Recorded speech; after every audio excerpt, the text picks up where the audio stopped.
I think the girls with their nails done now.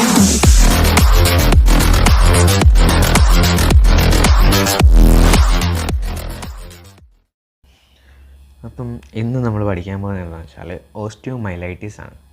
Osteomyelitis എന്താണെന്ന് പറഞ്ഞാൽ it is an inflammation to the bone and the marrow caused by an infective organism.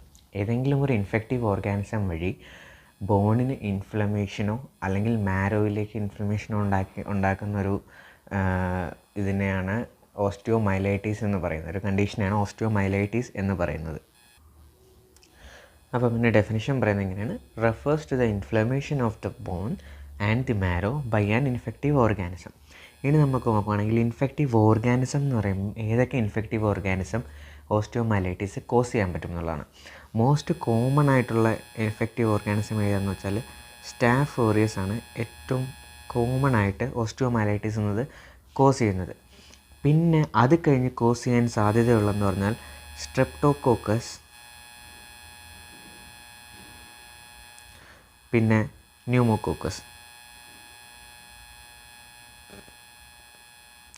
ഈ 3 organisms ആണ് മെയിനായിട്ട് നമുക്കൊരു osteomyelitis cos ചെയ്യാൻ സാധ്യതയുള്ളത്. ഇനി നമുക്ക് ഓസ്റ്റിയോമൈലൈറ്റിനെ ക്ലാസിഫൈ ചെയ്യണം. ഓസ്റ്റിയോമൈലൈറ്റിസിനെ നമുക്ക് പലതരത്തിൽ ക്ലാസിഫൈ ചെയ്യാം. പക്ഷേ മെയിനായിട്ടുള്ള 2 തരം ക്ലാസിഫിക്കേഷനാണ് നമുക്ക് ശരിക്കും അറിഞ്ഞിരിക്കേണ്ടത്. അതും വലിയ ഇമ്പോർട്ടൻ്റ് അല്ല, പക്ഷെ നമുക്ക് അത്യാവശ്യം അറിഞ്ഞിരിക്കുന്നത് അക്യൂട്ട് ഓസ്റ്റിയോമൈലൈറ്റിസും പിന്നെ ക്രോണിക് ഓസ്റ്റിയോമൈലൈറ്റിസുമാണ്. പിന്നെ 2 ക്ലാസിഫിക്കേഷൻ ഉള്ളതെന്ന് വെച്ചാൽ 2 ആൾക്കാരുടെ പേരിൽ വരുന്ന ക്ലാസിഫിക്കേഷനാണ്. അതായത് ഫസ്റ്റ് വൺ എന്ന് പറയുന്നത് വാൽവോജൽ എന്നാണ് ഈ ക്ലാസിഫിക്കേഷൻ്റെ പേര്. ഇതിൽ സബ് ഡിവൈഡഡ് ആയിട്ട് 2 തരത്തിൽ ഇതിനെ ക്ലാസിഫൈ ചെയ്തിട്ടുണ്ട് ഓസ്റ്റിയോമൈലൈറ്റിസിനെ. First classification based on time, എത്ര ഡ്യൂറേഷനായി ഈ അസുഖം അല്ലെങ്കിൽ സിംറ്റംസ് വരാൻ തുടങ്ങിയിട്ട് എന്നുള്ളതിനെ ബേസ് ചെയ്തിട്ടാണ് ഫസ്റ്റ് ടൈപ്പ് ഓഫ് ക്ലാസിഫിക്കേഷനിൽ ഫസ്റ്റ് ഡിസ്ക്രൈബ് ചെയ്തിരിക്കുന്നത്. ഫസ്റ്റ് ഡിസ്ക്രൈബ്ഡ് ഇതിൽ നമുക്ക് വരുന്നത് 3 ടൈപ്പാണ്. ഒന്ന് അക്യൂട്ട് ഫേസ് അല്ലെങ്കിൽ അക്യൂട്ട് ഓസ്റ്റിയോമൈലൈറ്റിസ്, പിന്നെ വരുന്നത് സബ് അക്യൂട്ട് ഓസ്റ്റിയോമൈലൈറ്റിസ്, പിന്നെ വരുന്നത് ആസ് യൂഷ്വൽ ക്രോണിക് ഓസ്റ്റിയോമൈലൈറ്റിസ്. ഇത് 3 നമുക്ക് ഫസ്റ്റ് ഡിസ്ക്രൈബ് ചെയ്തിരിക്കുന്നത് ഈ വാൽവോജൽ ക്ലാസിഫിക്കേഷനിൽ. ഫസ്റ്റ് ഡിസ്ക്രൈബ് ചെയ്ത് ഈ അക്യൂട്ട് എന്ന് പറയുമ്പോഴത്തേക്ക് ലെസ് ദാൻ 2 വീക്സ് സിംറ്റംസ് വന്നത് ലെസ് ദാൻ 2 ആഴ്ച കുറവാണ്, അല്ലെ 2 ആഴ്ച ആയിട്ടില്ല സിംറ്റംസ് തുടങ്ങിയിട്ട് എന്നുണ്ടെങ്കിൽ നമ്മളതിനെ അക്യൂട്ട് ഓസ്റ്റിയോമൈലൈറ്റിസ് എന്ന് വിളിക്കും. അതായത് less than 2 weeks. Sub acute എന്ന് പറയുന്നത് നമുക്ക് ക്ലിനിക്കലി അത്ര ഇമ്പോർട്ടൻ്റ് അല്ല. നമ്മൾ ക്ലിനിക്കലി ഒരു അക്യൂട്ടും ക്രോണിക് എന്ന് മാത്രമേ ഡിഫറൻഷ്യേറ്റ് ചെയ്യാറുള്ളൂ. സബ് അക്യൂട്ട് എന്ന് പറയുന്നത് ഇൻ്റർമീഡിയറ്റ് ആണ്. അതൊരു 2 to 4 വീക്സിനിടയ്ക്ക് ആണ് സിംറ്റംസിൻ്റെ അപ്പിയറൻസോ കണ്ടതെന്നുണ്ടെങ്കിൽ അതിനെ സബ് അക്യൂട്ടായിട്ട് നമ്മൾ ക്ലാസിഫൈ ചെയ്യും. പിന്നെ 4 വീക്സിൽ കൂടുതൽ ആണെന്നുണ്ടെങ്കിൽ നമുക്കതിനെ ക്രോണിക് എന്ന കാറ്റഗറിയിലേക്ക് ആഡ് ചെയ്യാൻ പറ്റും. അപ്പം ഓസ്റ്റിയോമൈലൈറ്റിസിൻ്റെ ഫസ്റ്റ് ക്ലാസിഫിക്കേഷനാണ് വാൽവോജൽ ക്ലാസിഫിക്കേഷൻ എന്ന് പറഞ്ഞിട്ട്. അതിൽ തന്നെ 2 ആയിട്ട് പിന്നെയും ഡിവൈഡ് ചെയ്യേണ്ടത്. ഫസ്റ്റ് നമ്മൾ ഡിവൈഡ് ചെയ്യുന്നത് ടൈം ഡ്യൂറേഷൻ അല്ലെങ്കിൽ ടൈം ലിമിറ്റിൻ്റെ ബേസിസിലാണ്. പക്ഷേ ഇത് അത്ര ആക്യുറേറ്റ് ആയിട്ട് നമുക്ക് ഒരിക്കലും പറയാൻ പറ്റുന്നൊരു കാര്യമല്ല. എന്നാലും നമ്മൾ പിന്നെയും ഒരു അണ്ടർസ്റ്റാൻഡിങ്ങിന് വേണ്ടി ഇങ്ങനെ പറയുന്നതാണ്. മെയിനായിട്ട് നമ്മൾ യൂസ് ചെയ്യുന്ന ടേംസ് എന്ന് പറഞ്ഞാൽ ഒന്ന് അക്യൂട്ടും പിന്നെ ക്രോണിക്കുമാണ് നമ്മൾ കൂടുതലും യൂസ് ചെയ്യുന്നത്, അല്ലെങ്കിൽ നമുക്കിപ്പോൾ പഠിക്കാനുള്ളത്. അപ്പം അത് കഴിഞ്ഞിട്ട് വരുന്നതെന്ന് വെച്ചാൽ സെക്കൻഡ് ഡിസ്ക്രൈബ് ചെയ്തിരിക്കുന്നത് സ്പ്രെഡിൻ്റെ ബേസിസിലാണ്. എങ്ങനെയാണ് ഈ ഇൻഫെക്ഷൻ സ്പ്രെഡ് ചെയ്തിരിക്കുന്നത് അല്ലെങ്കിൽ എങ്ങനെയാണ് ഇൻഫെക്ഷൻ കാരണമായിരിക്കുന്നത് എന്നുള്ളതിൻ്റെ ബേസിസിലാണ്. ഫസ്റ്റ് നമ്മൾ പറയുന്ന സ്പ്രെഡ് എന്ന് പറഞ്ഞാൽ ഹെമറ്റോജനസ് സ്പ്രെഡാണ്. എല്ലാവർക്കും അറിയുന്ന പോലെ ഹെമറ്റോജനസ് സ്പ്രെഡ്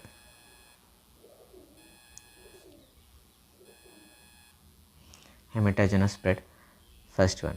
സെക്കൻഡ് എന്ന് പറയുന്നത് അതായത് ഓപ്പൺ ഫ്രാക്ചേഴ്സ് അല്ലെങ്കിൽ ഡയറക്റ്റായിട്ട് സ്പ്രെഡ് ആകുന്നതിനാണ് ഡയറക്റ്റ് സ്പ്രെഡ് എന്ന് വെച്ചാൽ ഇപ്പോൾ ഒരു ഓപ്പൺ സർജറി എന്തെങ്കിലും നടത്തുവാണ്, അതായത് ഒരു ഓപ്പൺ ഫ്രാക്ചർ കറക്ഷൻ നടത്തിക്കൊണ്ടിരിക്കുകയാണ്. അപ്പം ഒത്തിരി സമയമെടുക്കും ഒത്തിരി. അങ്ങനെയൊക്കെയുള്ള സമയത്ത്, അതായത് കുറേ നേരം ഒരു വൂണ്ട് ഓപ്പൺ ആയിട്ടിരിക്കുന്നതാണ്, ഓപ്പൺ ഫ്രാക്ചർ, അതുപോലുള്ള സമയങ്ങളിൽ ഡയറക്റ്റായിട്ട് ഇൻഫെക്ഷൻ ഒരു ബോണിലേക്ക് കടന്നു വരാനുള്ള ചാൻസ് ഉണ്ട്. അങ്ങനെയുള്ളതിനെ നമ്മൾ പറയുന്നതാണ് ഡയറക്റ്റ് സ്പ്രെഡ് വഴി വന്ന ഇൻഫെക്ഷൻ, അതായത് ഡയറക്റ്റ് സ്പ്രെഡ്. ഇത് 2 വാൽവോജലിൽ മെയിനായിട്ട് നമുക്ക് പഠിക്കാനുള്ളത്. മെയിനായിട്ട് വാൽവോജൽ ക്ലാസിഫിക്കേഷൻ്റെ ഈ അക്യൂട്ട് ആൻഡ് ക്രോണിക് ആണ് നമുക്ക് പഠിക്കാനുള്ളതെങ്കിലും ഇത് ജസ്റ്റ് അറിഞ്ഞിരിക്കുക, ജസ്റ്റ് ഒരു അറിവിന് വേണ്ടി മാത്രം.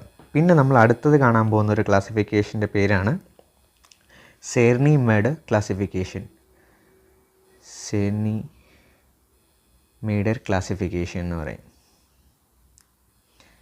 ഇത് ഒരു ഇത്തിരി കോംപ്ലിക്കേറ്റഡ് എന്ന് പറഞ്ഞു കഴിഞ്ഞാൽ മനസ്സിലാക്കി കഴിഞ്ഞാൽ എളുപ്പമാണ്. അതെല്ലാം അങ്ങനെയാണ്. കോംപ്ലിക്കേറ്റഡ് എന്ന് പറഞ്ഞാൽ മനസ്സിലാക്കി കഴിഞ്ഞാൽ എളുപ്പമാണ്. പക്ഷേ ആദ്യം മനസ്സിലാക്കാൻ ഇത്തിരി പാടുള്ളതിനാൽ നമ്മൾ കോംപ്ലിക്കേറ്റഡ് എന്ന് പറയുന്നത്. അപ്പം ഇതിന് നമ്മൾ എങ്ങനെയാണ് ഡിവൈഡ് ചെയ്യുന്നതെന്ന് വെച്ചാൽ നമ്മൾ ജസ്റ്റ് ഒന്ന് അറിഞ്ഞിരുന്നത്, ഇത് പഠിക്കാൻ എക്സാമിന് അങ്ങനെ ചോദിക്കാറൊന്നും ഇല്ല. മെയിൻലി ജസ്റ്റ് ഒന്ന് അറിഞ്ഞിരിക്കുക എങ്ങനെയാണ്. ഇതിൽ ശരിക്കും നമുക്കൊരു ഇൻഫർമേഷനാണ് തരുന്നത്. അതായത് ഒരു അഫക്റ്റഡ് ബോണിൻ്റെ അവസ്ഥ എന്താണിപ്പോൾ. ഇപ്പോൾ കറൻ്റ്ലി ആ ഒരു ഓസ്റ്റിയോമൈലൈറ്റിസ് വന്ന ബോണിന് ഇപ്പം അതിനെന്താണ് അവസ്ഥ, ഇപ്പം അത് ഏത് ലെവലിലാണ് അതിൻ്റെ ഇൻഫെക്ഷൻ വന്നിരിക്കുന്നത്, എവിടെ വരെ ഇൻഫെക്ഷൻ സ്പ്രെഡ് ആയിട്ടുണ്ട്, ഇതുപോലുള്ള കാര്യങ്ങളെക്കുറിച്ചൊക്കെ ഒരു ജനറൽ ഒരു ഐഡിയ തരുന്നൊരു ക്ലാസിഫിക്കേഷനാണ് ഈ സെർനി മേഡ്. CERNY ആണ് സെർനി മേഡ് ക്ലാസിഫിക്കേഷൻ എന്ന് പറയുന്നത്. അതിൽ നമുക്ക് മെയിനായിട്ട് ആദ്യം പഠിക്കേണ്ട ഹോസ്റ്റിനെ കുറിച്ചാണ്. ഹോസ്റ്റിനെ ഇവർ 3 തരത്തിൽ തരം തിരിച്ചിട്ടുണ്ട്. ഹോസ്റ്റിനെ ഇവരെങ്ങനെയാണ് ഡിഫറൻഷ്യേറ്റ് ചെയ്തിരിക്കുന്നതെന്ന് വെച്ചാൽ ഹോസ്റ്റിനെ differentiate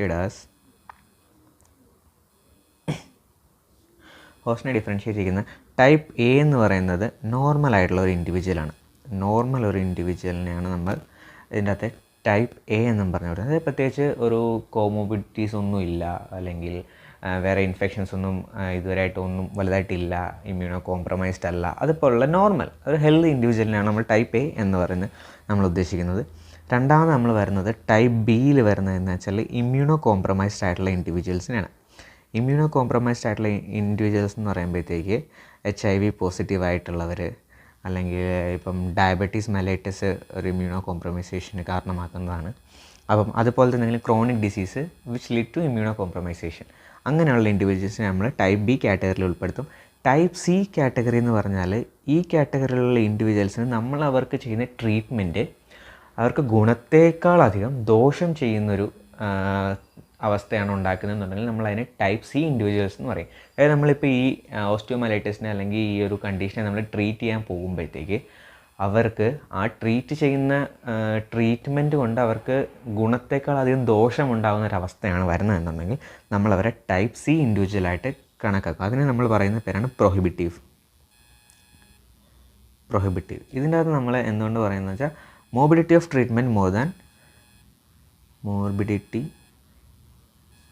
of treatment more than the expected benefits.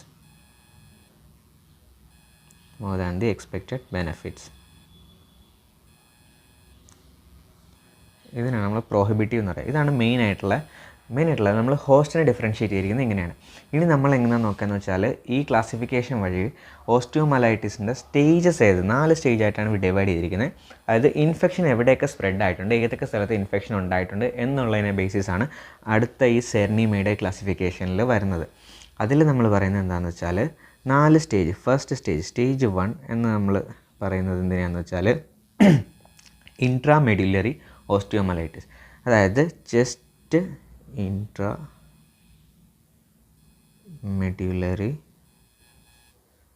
Osteomyelitis. അതായത് ഇൻഫെക്ഷൻ ഒരു ബോണിൻ്റെ ഉള്ളിൽ തന്നെ അല്ലെങ്കിൽ മെഡുലേക്ക് അകത്ത് തന്നെ ഫോക്കസ് ചെയ്തിരിക്കുന്നത്, അതായത് പുറത്തേക്കൊന്നും സ്പ്രെഡ് ചെയ്തിട്ടില്ല അധികം. അതിനെ നമ്മൾ സ്റ്റേജ് 1 അല്ലാന്നുണ്ടെങ്കിൽ ഇൻട്രാമെഡുലറി ഓസ്റ്റിയോമൈലൈറ്റിസ് എന്ന് പറയുന്നത്. പിന്നെ അടുത്ത സ്റ്റേജ് എന്ന് പറയുന്നത് സ്റ്റേജ് 2ൽ എന്താണെന്ന് വെച്ചാൽ സൂപ്പർഫിഷ്യൽ ഓസ്റ്റിയോമൈലൈറ്റിസ് ആണ്. ജസ്റ്റ് ബോണിൻ്റെ കോർട്ടെക്സിൽ മാത്രം ലിമിറ്റ് ചെയ്തിരിക്കുന്ന ഇൻഫെക്ഷൻ, ബോണിൻ്റെ കോർട്ടെക്സിലേക്ക് മാത്രമായിട്ട് ഇൻഫെക്ഷൻ ലിമിറ്റ് ചെയ്തിരിക്കുന്നതിനാണ് നമ്മൾ പറയുന്നത് സ്റ്റേജ് 2 അല്ലെങ്കിൽ സൂപ്പർഫിഷ്യൽ ഓസ്റ്റിയോമൈലൈറ്റിസ്.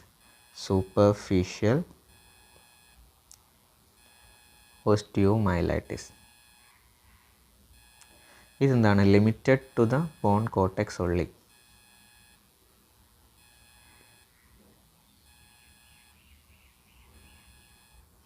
ഇൻട്രാമെഡുലറി ഓസ്റ്റിയോമൈലൈറ്റിസ് ഇവിടെ only endosteal focus.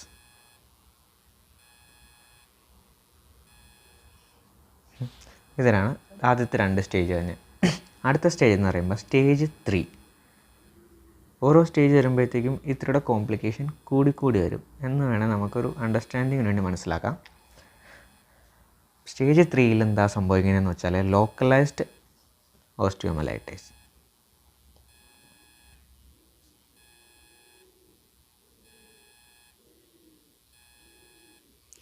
The localized osteomyelitis, ഇവിടെ എന്താ സംഭവിക്കുകയെന്ന് വെച്ചാൽ കോർട്ടെക്സിൻ്റെ ഫുൾ തിക്നെസ്സും പിന്നെ അത് കൂടാണ്ട് മെഡിലയിലേക്കും കൂടെ ഇൻഫെക്ഷൻ അങ്ങ് എക്സ്റ്റെൻഡ് ആവും. അതായത് ബോണിൻ്റെ കോർട്ടെക്സ് അത് ഓൾമോസ്റ്റ് അതിൻ്റെ ആ കോർട്ടെക്സിൻ്റെ ഫുൾ തിക്നെസ്സിൽ ഇൻഫെക്ഷൻ സ്പ്രെഡ് ആകുകയും ചെയ്യും. അതും കൂടാതെ ബോണിൻ്റെ മെഡുലയിലേക്ക് കൂടെ ഇൻഫെക്ഷൻ എക്സ്റ്റെൻഡ് ചെയ്യുക അല്ലെങ്കിൽ സ്പ്രെഡ് ആവും. ഈ ഒരു കണ്ടീഷനാണ് നമ്മൾ മെയിനായിട്ട് തേർഡ് സ്റ്റേജിൽ കാറ്റഗറൈസ് ചെയ്യുന്നത്. അത് ലോക്കലൈസ്ഡ് ഓസ്റ്റിയോമൈലൈറ്റിസ് എന്ന് പറയുന്നത്. ഇവിടെ എന്താണെന്ന് വെച്ചാൽ involves full thickness of the involves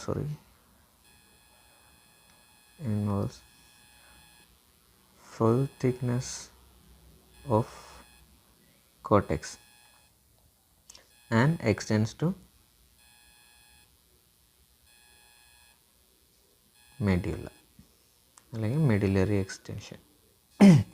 ഇതാണ് നമ്മൾ സ്റ്റേജ് 3 നമ്മൾ കാറ്റഗറൈസ് ചെയ്യുന്നത്. സ്റ്റേജ് 4 നമ്മൾ എന്താണ് ഉൾക്കൊള്ളിച്ചിരിക്കുന്നത് എന്താണെന്ന് വെച്ചാൽ ഡിഫ്യൂസ്ഡ് ഓസ്റ്റിയോമൈലൈറ്റിസ്. അതായത് ഇത് ഫുൾ സർക്കംഫറൻസ്, ബോണിൻ്റെ ഫുൾ സർക്കംഫറൻസിനെ ഇൻവോൾവ് ചെയ്യുന്നത്. അതായത് മൊത്തം ബോണിനെ അങ്ങ് ഇൻഫെക്റ്റ് ചെയ്തിട്ടുണ്ട്. ഇതാണ് നമ്മൾ സ്റ്റേജ് 4 വരുന്നത്. അതായത് ഡിഫ്യൂസ്ഡ് ഓസ്റ്റിയോമൈലൈറ്റിസ്.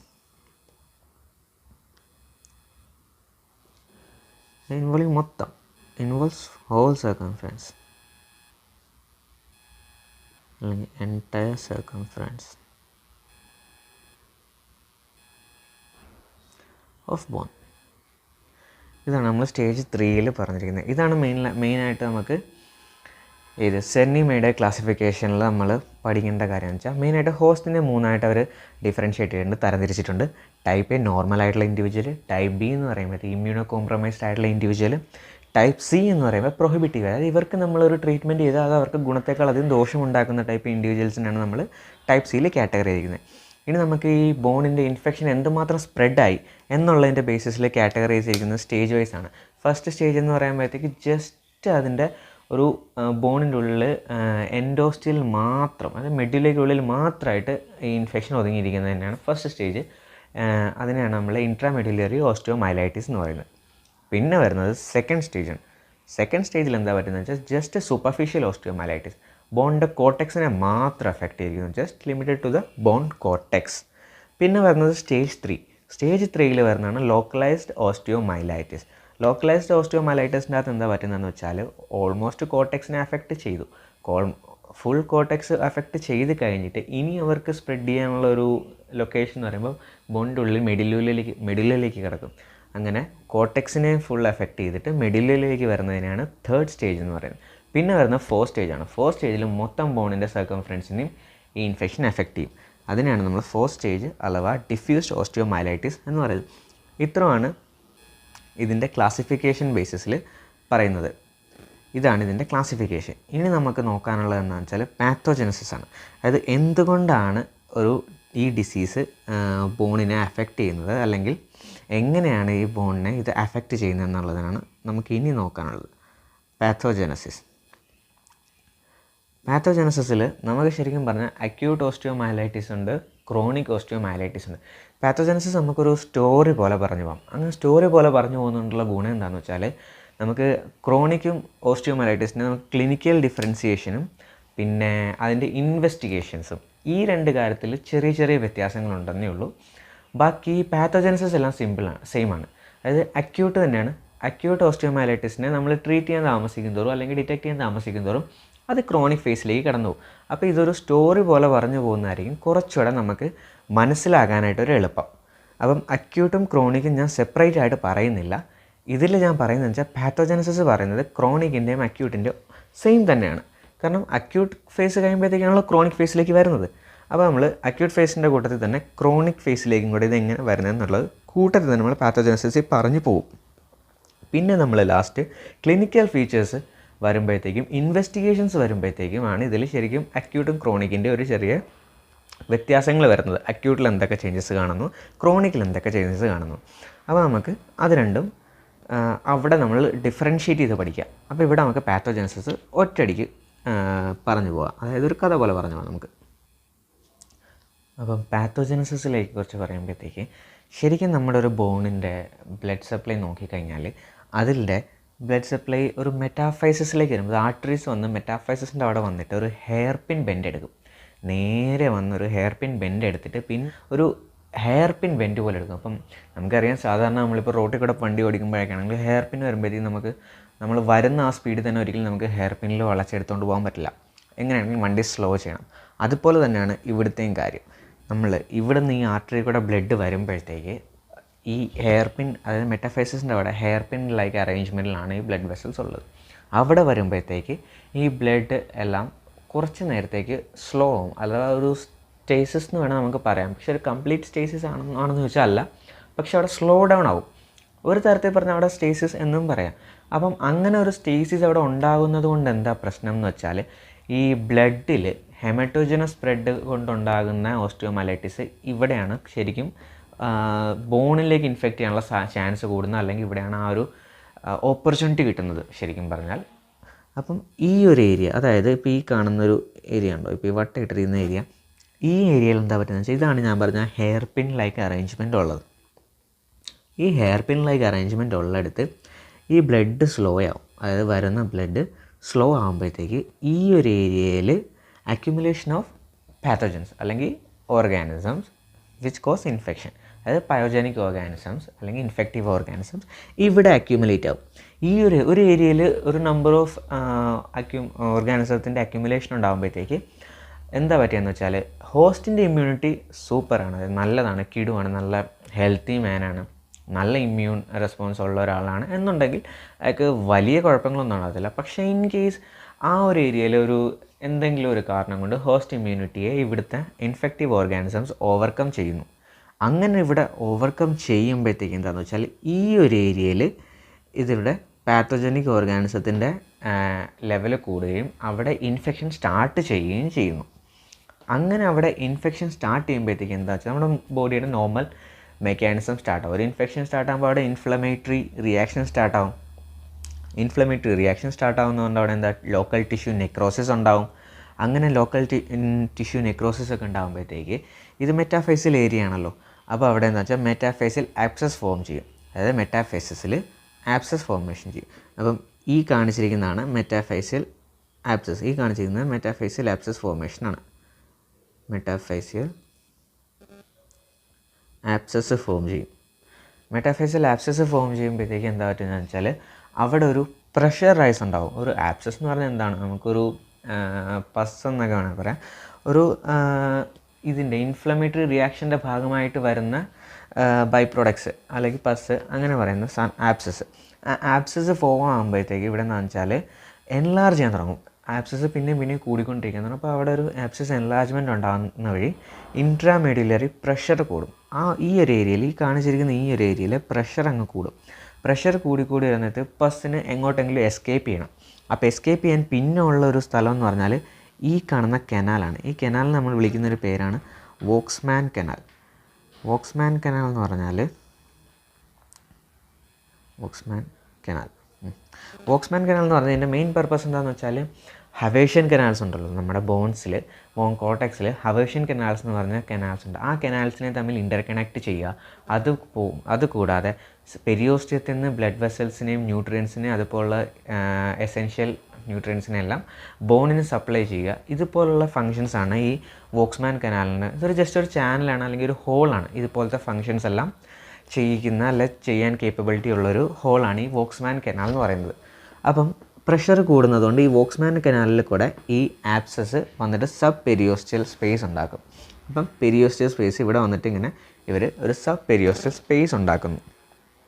ഇങ്ങനെ ഒരു സബ് പെരിയോസ്റ്റിയൽ സ്പേസ് ഉണ്ടാക്കുന്നത് കൊണ്ട് എന്താ സംഭവിക്കുകയെന്ന് വെച്ചാൽ പെരിയോസ്റ്റിയത്തിനെ ഇതങ്ങ് ലിഫ്റ്റ് ചെയ്യും. ഈ വരുന്ന പസ് പെരിയോസ്റ്റിയത്തിനെ നമ്മുടെ ബോണിൻ്റെ ഈ ഒരു ഏരിയയിൽ നിന്ന് അങ്ങോട്ട് ലിഫ്റ്റ് ചെയ്യും, പൊക്കും. അങ്ങനെ പൊക്കുന്നതിൻ്റെ ഫലമായിട്ട് എന്താ സംഭവിക്കുക, അതായത് നമുക്കറിയാം പെരിയോസ്റ്റിയൽ റിയാക്ഷൻ നടക്കും. പെരിയോസ്റ്റിയൽ റിയാക്ഷൻ എന്ന് പറഞ്ഞാൽ ഒരു ബോണിൻ്റെ പെരിയോസ്റ്റിയൽ ലെയർ ആ ബോണിൻ്റെ നിന്ന് പൊക്കിക്കഴിഞ്ഞാൽ, അതായത് ലിഫ്റ്റ് ചെയ്ത് കഴിഞ്ഞാൽ അവിടെ ന്യൂ റിയാക്റ്റീവ് ബോൺ ഫോർമേഷൻ നടക്കുന്നു. അതായത് ശരിക്കും പറഞ്ഞാൽ പെരിയോസ്റ്റിയൽ ലിഫ്റ്റ് ചെയ്യുക എന്ന് പറഞ്ഞാൽ എന്താ, അതിൻ്റെ അണ്ടർലൈങ് ടിഷ്യൂസിലേക്കുള്ള ബ്ലഡ് സപ്ലൈ കുറയുക എന്നാണ്. അതായത് അതിൻ്റെ ഒരു കണക്ഷൻ പോയി, അണ്ടർലൈൻ ബോണിലേക്കുള്ളൊരു കണക്ഷൻ പോയി എന്നാണ് മനസ്സിലാക്കാൻ പറ്റും നമുക്ക്.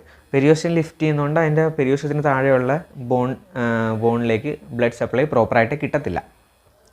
അങ്ങനെ ബ്ലഡ് സപ്ലൈ പ്രോപ്പറായിട്ട് കിട്ടാതെ വരുമ്പോഴത്തേക്ക് എന്താ പറ്റുക എന്ന് വെച്ചാൽ ഈ പെരിയോസ്റ്റത്തിന് താഴെ ഉണ്ടായിരുന്ന ആ ഒരു ഇടയ്ക്കുണ്ടായിരുന്ന ഒരു ചെറിയ ബോണുണ്ടല്ലോ, അതായത് ഈ ഒരു ഏരിയ എന്നാണ് നമുക്ക് പറയാം, ഈ ഒരു ഏരിയ കാണുന്ന ബോണുണ്ടല്ലോ, ഇതിന് എങ്ങൊന്നും ബ്ലഡ് സപ്ലൈ കിട്ടാതെ ആകുമ്പോൾ അത് എവാസ്കുലർ ആവും. എവാസ്കുലർ ആയി കഴിയുമ്പോഴത്തേക്ക് എന്താ പറ്റുക, ഒബ്വിയസ്ലി ബോൺ ഒരു എവാസ്കുലർ ആയിക്കഴിഞ്ഞാൽ അത് പിന്നെ നമ്മുടെ ബോഡിയിൽ അതിന് പ്രത്യേകിച്ച് റോളൊന്നുമില്ല, അതിനെ നമ്മൾ ബോഡി എലിമിനേറ്റ് ചെയ്ത് കളയാൻ നോക്കുക. ഈ കേസിൽ നമ്മളെങ്ങനെ എലിമിനേറ്റ് ചെയ്ത് കളയാൻ പറ്റുന്നത്, അതെങ്ങനെ എലിമിനേറ്റ് ചെയ്ത് കളയുന്നത് എങ്ങനെയാണെന്ന് വെച്ചാൽ ഇതിനെ ബോഡി അങ്ങ് സെപ്പറേറ്റ് ചെയ്ത് കളയും. അതായത് ഇത് സെപ്പറേറ്റ് ആയല്ലോ, എവാസ്കുലറായി, പെരിയോസ്റ്റിയം ലിഫ്റ്റായി. പെരിയോസ്റ്റിയം ലിഫ്റ്റ് ആകുമ്പോഴത്തേക്ക് ഈ ഒരു ഏരിയയിൽ ബോൺ എവാസ്കുലറുമായി. അതും കൂടാതെ ഈ ഏരിയ എന്നുള്ള ഗ്രാനുലേഷൻ ടിഷ്യൂവും പിന്നെ ഇൻഫെക്റ്റഡ് ഓർഗാനിസംസ് എല്ലാം ഈ ബോണിനെ ഇൻവേഡ് ചെയ്യും അല്ലെങ്കിൽ ഇൻഫെക്റ്റ് ചെയ്യും. അങ്ങനെ വരുമ്പോഴത്തേക്ക് ബോഡിയുടെ ഒരു മെക്കാനിസമായിട്ട് ഈ ബോണിനെ ബോഡി അങ്ങോട്ട് മാറ്റിക്കളയും, അതായത് സെപ്പറേറ്റ് ചെയ്ത് കളയും. ആ സെപ്പറേറ്റ് ചെയ്യുന്ന ഈ ബോണിനെ നമ്മൾ വിളിക്കുന്നൊരു പേരാണ് സെക്യുസ്ട്രം എന്ന് പറയും.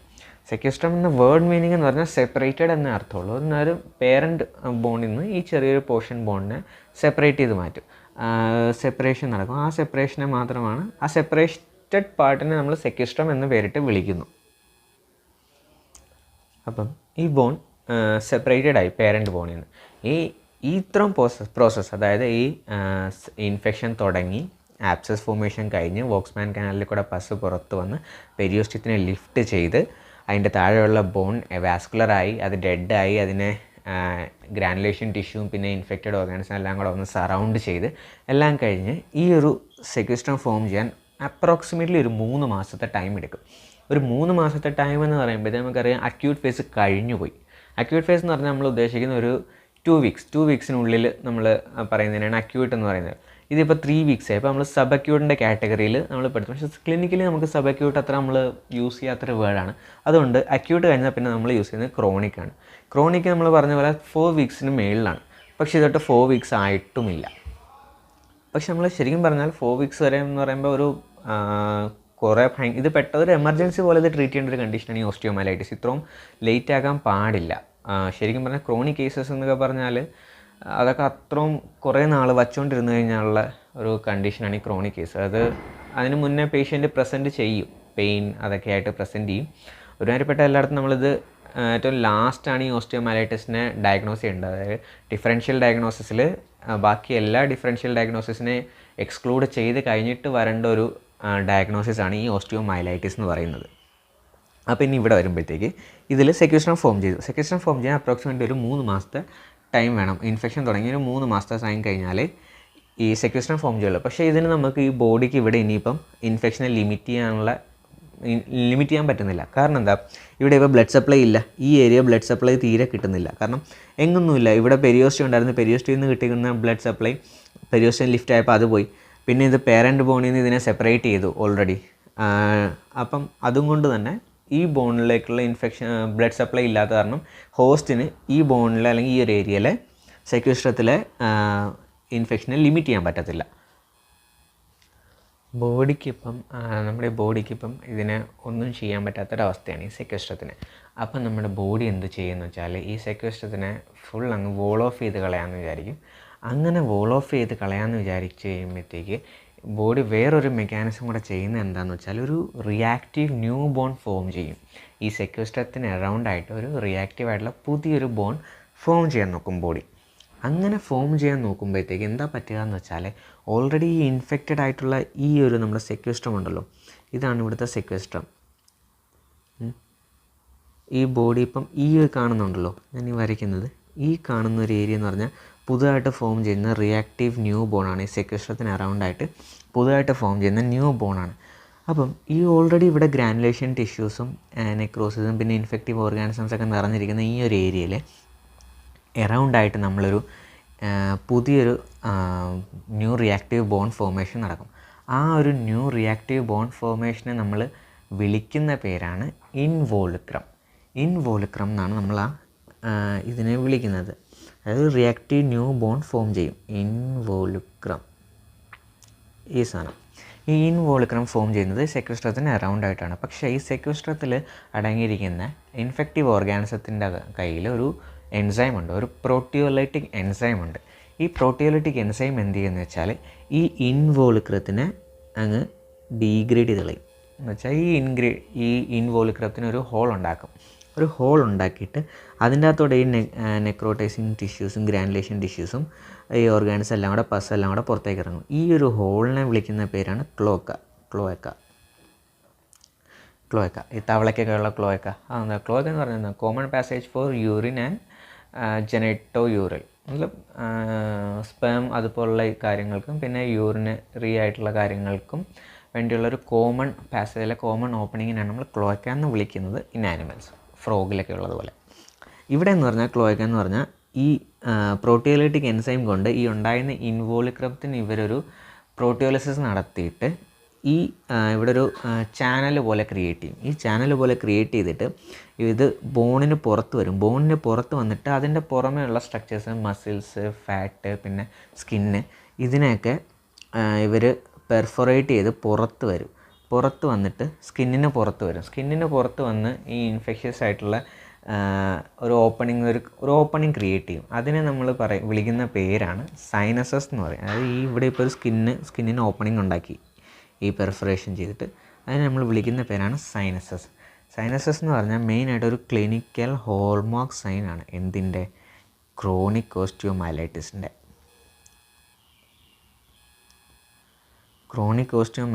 ഒരു ക്ലിനിക്കൽ ഹോൾമാർക്ക് സൈനാണ് നമ്മൾ ഈ സൈനസസ് എന്ന് പേരിട്ട് വിളിക്കുന്ന സാധനം. ഇതാണ് നമ്മുടെ ഒരു സ്റ്റോറി.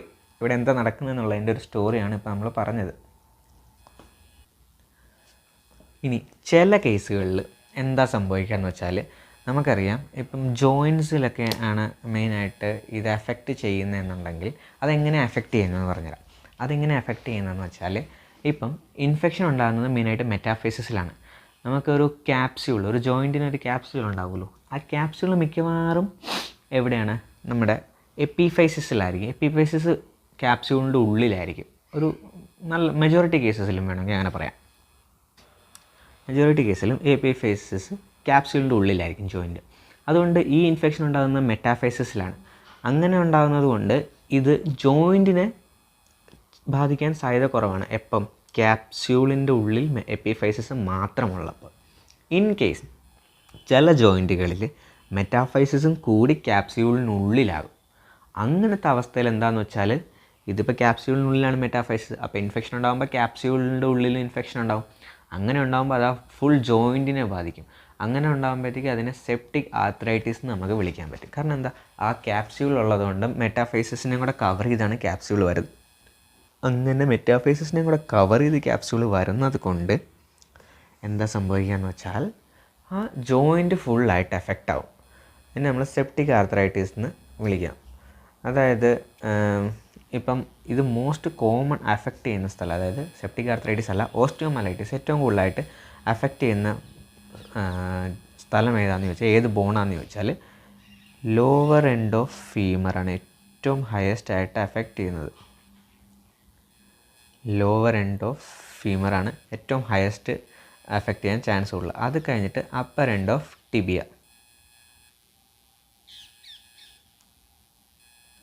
ഓർത്തിരിക്കാനായിട്ടൊരു എളുപ്പ വഴിയെന്ന് വെച്ചാൽ എൻ്റെ ഡ്രോയിങ് ഇത്തിരി മോശമാണ്. ഇതിപ്പം ഫീമറാന്ന് വെച്ചോ, ഫീമറിൻ്റെ ലോവർ എൻഡ്, ഇത് ടിബിയയുടെ അപ്പർ എൻഡ്. ഈ ഒരു ഏരിയ നമ്മൾ ഓർത്തിരുന്നാൽ മെറ്റാഫൈസിസ് ഇവിടെയാണ്, ഇതിൻ്റെ മെറ്റാഫൈസിസ് ഇവിടെയാണ്. ഈ ഒരു ഏരിയയിലായിട്ടാണ് ഇൻഫെക്ഷൻ ഉണ്ടാകുന്നതെന്ന് ഓർത്തിരുന്നാൽ മതി. എന്ന് വെച്ചാൽ അക്യുറേറ്റ് ആയിട്ട് ഇങ്ങനെ ഓർത്തിരിക്കേണ്ട. ഇവിടെ നമ്മളൊരു ഫീമറും ടിബിയയും കൂടെ ജോയിൻ ചെയ്തിരിക്കുന്നു. അപ്പോൾ നമ്മൾ ആലോചിച്ചാൽ മതി, മേളിൽ ഏതാ? ഫീമറാണ്. ഇങ്ങനെ ഒരു ജോയിൻ്റ് അനാറ്റമിക്കൽ പൊസിഷനിൽ നമ്മൾ എണീറ്റ് നിൽക്കുന്ന ഒരാൾ, അനാറ്റമിക്കൽ പൊസിഷനിൽ എണീറ്റ് നിൽക്കുന്ന ഒരാളെ നമ്മൾ ഇമാജിൻ ചെയ്യുമ്പം അയാളുടെ മേളിൽ ഏത് പോർഷനാണ്? ഫീമറാണ്, ലോവർ എൻഡ് ഓഫ് ഫീമറാണ്. താഴത്തെ പോർഷൻ ഏതാ? Upper end of tibia. അപ്പം ഏറ്റവും കൂടുതൽ പ്രിവലൻസ് ഉണ്ടാകാൻ സാധ്യത കൂടുതൽ ഇവിടെയാണ്, ലോവർ എൻഡ് ഓഫ് ഫീമറും. അത് കഴിഞ്ഞിട്ട് ഉണ്ടാകാൻ സാധ്യത കൂടുതൽ അപ്പർ എൻഡ് ഓഫ് ടിബിയയാണ്. ജസ്റ്റ് ഓർത്തിരിക്കാനുള്ളൊരു ഇത് പറഞ്ഞു തന്നേ ഉള്ളൂ. ഇങ്ങനെയാണ് ശരിക്കും ഓസ്റ്റിയോമൈലൈറ്റിസ് ഉണ്ടാകുന്നത്. ഇനി നമുക്ക് ജസ്റ്റ് ഇതൊരു ഫ്ലോ ചാർട്ട് പോലെ ഒരു ജസ്റ്റ് ഒരു ഫ്ലോ ചാർട്ട് പോലെ എന്താണെന്ന് നോക്കാം. ആദ്യം എന്താ സംഭവിക്കുന്നതെന്ന് വെച്ചാൽ മെറ്റാഫേസിസിലെ വാസ്കുലർ സ്റ്റാസിസ്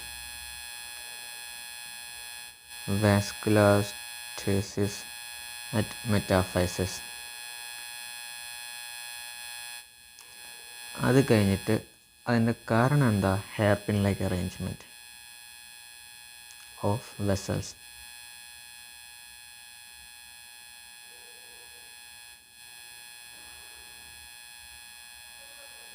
ഓക്കെ, ഇത് അത് കഴിഞ്ഞിട്ട് വാസ്കുലർ സ്റ്റാസിസ്, പിന്നെ ഇൻഫെക്റ്റീവ് ഓർഗാനിസംസ്,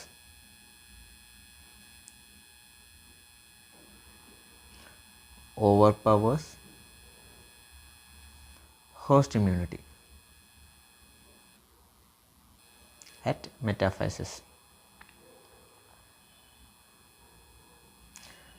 അത് കഴിഞ്ഞിട്ട് എന്താ പറ്റുകയെന്ന് വെച്ചാൽ ഇൻഫെക്റ്റീവ് ഓർഗാനിസം മെറ്റാഫൈസിസിന് അവിടെ മെറ്റാഫൈസിസിൽ എന്താ പറ്റുന്നതെന്ന് വെച്ചാൽ ഇൻഫ്ലമേറ്ററി റിയാക്ഷൻ ഉണ്ടാവും. ഇൻഫ്ലമേറ്ററി റിയാക്ഷൻ ഉണ്ടാകുന്നത് വഴി tissue necrosis, inflammatory reaction, tissue necrosis and abscess formation.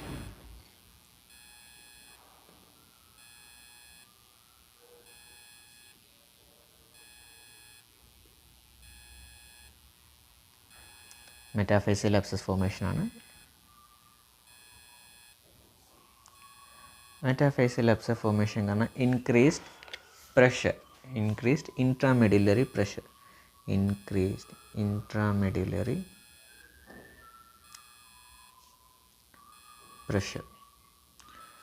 Increased intramedullary pressure കൊണ്ട് വോക്സ്മാൻ കനാലിൽ കൂടെ സബ് ഓസ്റ്റിയർ സ്പേസിലേക്ക് ഗ്രാനുലേഷൻ ടിഷ്യൂസും പസ് ഇറങ്ങിപ്പോവും. വോക്സ്മാൻ കനാൽ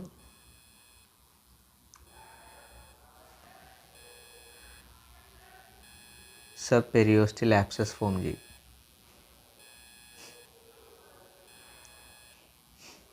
അതുകൊണ്ട് പെരിയോസ്റ്റിയൽ ലിഫ്റ്റ്, പെരിയോസ്റ്റത്തിനെ ലിഫ്റ്റ് ചെയ്യും. പെരിയോസ്റ്റത്തിനെ ലിഫ്റ്റ് ചെയ്യുമ്പോൾ എന്താ പറയുക? പെരിയോസ്റ്റിയൽ റിയാക്ഷൻ ഉണ്ടാവും.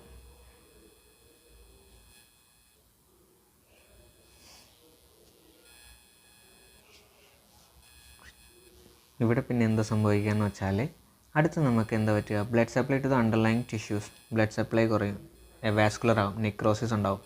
അപ്പോൾ എന്താവും? സെക്യുസ്ട്രം ഫോർമേഷൻ നടക്കും. സെക്യുസ്ട്രം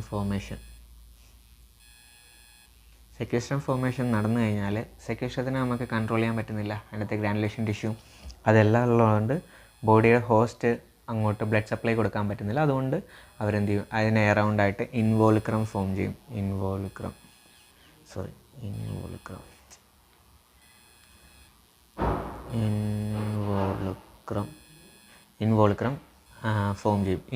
ഫോം ചെയ്യും. പക്ഷേ ഈ സെക്യുസ്ട്രത്തിനകത്തുള്ള ബാക്ടീരിയാസ് ഈ ഇൻവോൾക്രത്തിന് പ്രോട്ടിയോലൈറ്റിക് എൻസൈംസ് കൊണ്ട്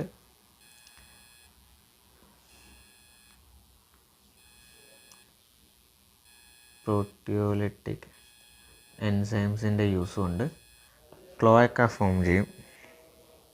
ക്ലോയക്ക വഴി സ്കിന്നിനെയും പെർഫറേറ്റ് ചെയ്ത് ബോണിനെയും പെർഫറേറ്റ് സൈനസ് ഉണ്ടാവും. സൈനസ് എന്ന് പറഞ്ഞാൽ ക്രോണിക് ഓസ്റ്റിയോമൈലൈറ്റിസിൻ്റെ ഹോൾമാർക്ക് സിംറ്റമാണ്. ഹോൾമാർക്ക് സൈൻ, സിംറ്റമല്ല സൈൻ.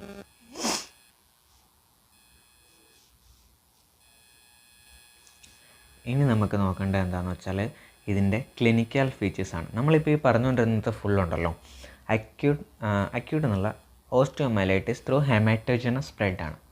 ബ്ലഡിൽ കൂടെ ഉണ്ടാകുന്ന ഓസ്റ്റിയോമൈലൈറ്റിസ് ഇൻഫെക്ഷൻ എങ്ങനെ ഉണ്ടാകും എന്നുള്ളതിനെക്കുറിച്ചാണ് നമ്മൾ ഇത്രയും നേരം കേട്ടുകൊണ്ടിരുന്നതല്ലേ പഠിച്ചുകൊണ്ടിരുന്നത്.